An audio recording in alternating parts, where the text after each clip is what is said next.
বিএনপির অন্যতম সংগঠক জনাব শহীদ মাতাব্বর।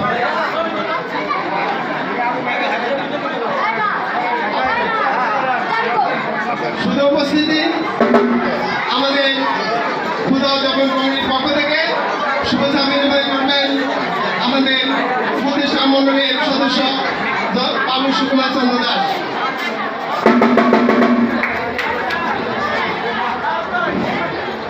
হরে কৃষ্ণ। আমি আসলে বলতাম না, আমি কিছু কথাবার্তা বলি। আমি বাইরে চাকরি করতাম, আমার সাথে একটা লোক চাকরি করতো, নাম আছে সুমন্ত এবং বাড়ি পূর্ব পাশে, একসাথে খুব বন্ধু। তখন আমরা সাহায্য পাই, সিরাজ পাই, এই দুটো খুব ভালো ছিল। রাতে রাতে বাইরে যাইতাম না, আমার মেয়েতে করে ফিরে থাকা কেমন আছে মেয়েদের শব্দটা উচ্চারণ হয় মেনমেন করলে আমার খুব খারাপ লাগে। আর সরকার গোষ্ঠী এরকম কোন লোক নেই, একজনের লোক যদি আলাপ করে 5 বছর পর নাম ধরে রাখে, এই স্মরণ শক্তি আছে।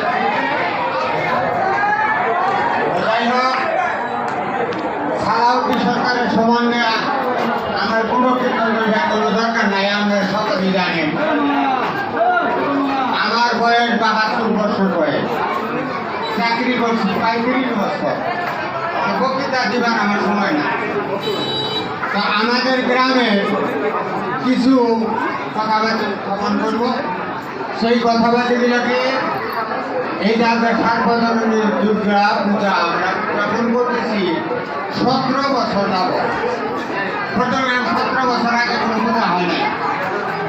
এগুলোকে এই জমির মালিক হল দীনেশ বাবু, বিদ্যুৎ কুমার দাসের পিতা।